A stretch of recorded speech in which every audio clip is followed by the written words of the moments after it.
राष्ट्रीय स्वयंसेवक संघ आणि भाजपने सांगितल्याशिवाय संसदेत अशा प्रकारचं वक्तव्य करणं अमित शहा यांना शक्य नाहीये।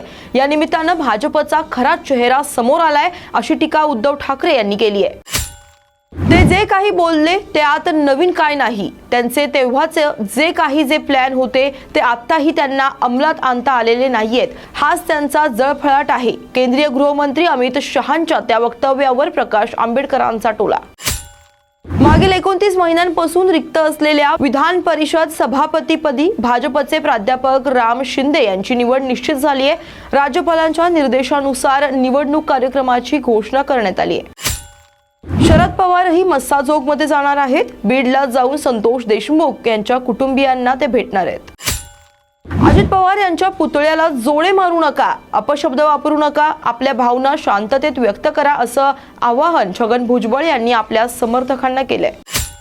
लाडक्या बहिणीच्या धर्तीवर दिव्यांगांना द्या 6000 रुपये, विदर्भ विकलांग संघर्ष समितीची मागणी। दक्षिण मुंबईत हवेचा स्तर सर्वाधिक खराब असल्याची नोंद झाली आहे, तर कुलाबा आणि भायखळ्यात हवेचा स्तर धोकादायक नोंदवण्यात आलाय। सध्या मुंबईत हवेचा स्तर 188 असून मध्यम श्रेणीत याची नोंद होतीये। वाढत्या प्रदूषणामुळे आरोग्याचा प्रश्न निर्माण होण्याची भीती व्यक्त केली गेली आहे।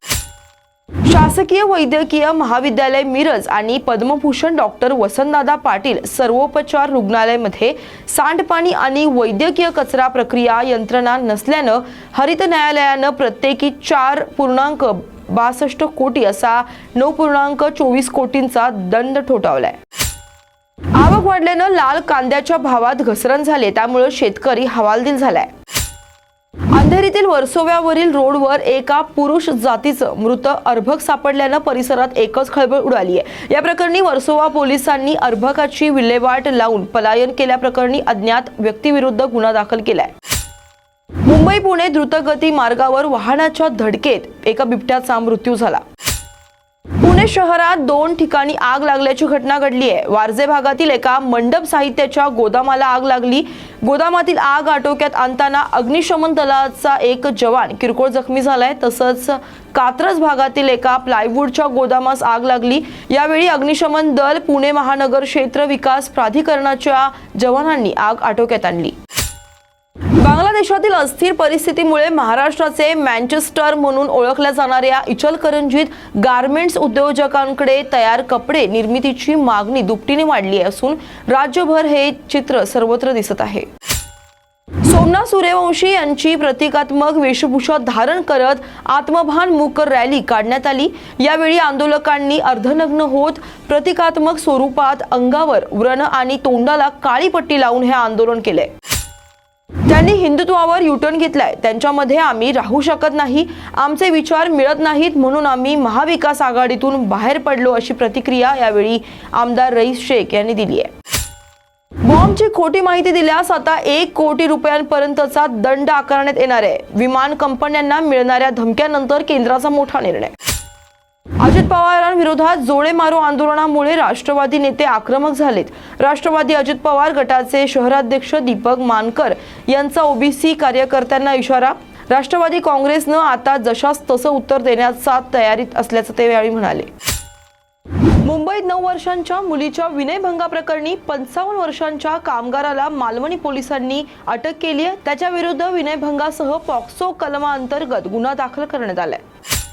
ही कुठली मानसिकता आहे? अमित शहा यांची ही मानसिकता मनुवादाकडे वळवणारी आहे। अमित शहा यांना लोकशाही नकोय अशा तीव्र शब्दात गृहमंत्री अमित शहा यांच्यावर टीका केली आहे। बहुचर्चित शक्तीपीठ महामार्ग रद्द करावा आणि शेतकऱ्यांच्या जमिनी वाचवाव्यात अशी मागणी करत आज शक्तीपीठ महामार्ग शेती बचाव कृती समितीकडून अंकली चौकात रस्ता रोको आंदोलन करण्यात आलं। मका पिकावर सध्या अळीचा प्रादुर्भाव दिसून येतोय, त्यामुळे शेतकरी राजा हवालदिल झालाय। बाजारात अफगाण सफरचंद दाखल झाले असून बाजारामध्ये खरेदीसाठी नागरिकांची मोठी गर्दी पाहायला मिळतेय। हेच उद्धव ठाकरे देवेंद्र फडणवीसांना म्हणत होते की एक तर मी राहील, नाही तर तुम्हाला संपवेन। मात्र जो दुसऱ्याला संपवण्याची भाषा करतो नियती त्यालाच संपवते, असा टोला आमदार राम कदम यांनी उद्धव ठाकरेंना लगावलाय। छत्रपती संभाजीनगरच्या घाटे रुग्णालयातील परिचालकांचं वेतन अद्याप मिळालं नसल्यानं परिचालकांनी आजपासून काम बंदचा इशारा दिलाय।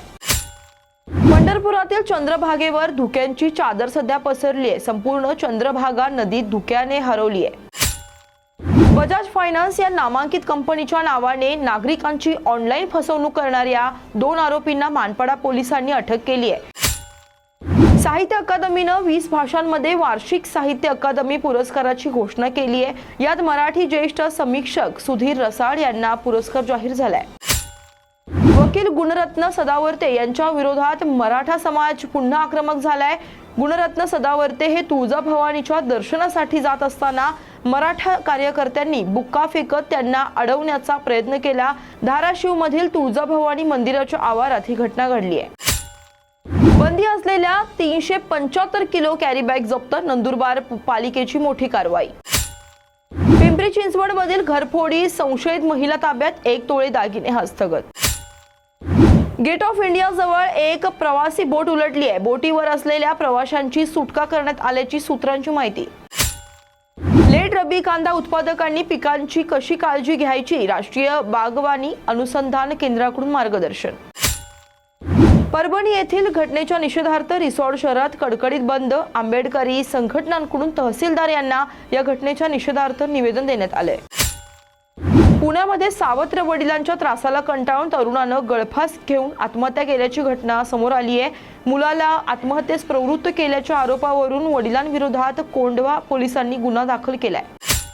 केंद्रीय गृहमंत्री अमित शहा यांनी डॉक्टर बाबासाहेब आंबेडकर यांच्याबाबत बोलताना वादग्रस्त शब्दांचा वापर केला। याच्या विरोधात नागपुरात सुरू असलेल्या हिवाळी अधिवेशनादरम्यान विधान परिषदेतील आमदारांनी नारेबाजी करत महाविकास आघाडीच्या आमदारांनी सभेचा त्याग करून तीव्र निदर्शने केली। जालन्यातील खरपुडी येथील होणाऱ्या सिडको प्रकल्पाला आता स्थानिक शेतकऱ्यांनी विरोध दर्शवलाय। सिडको मधील संपादित होणाऱ्या शेतकऱ्यांना समान मोबदला देण्याची मागणी जिल्हाधिकाऱ्यांकडे करण्यात आली आहे।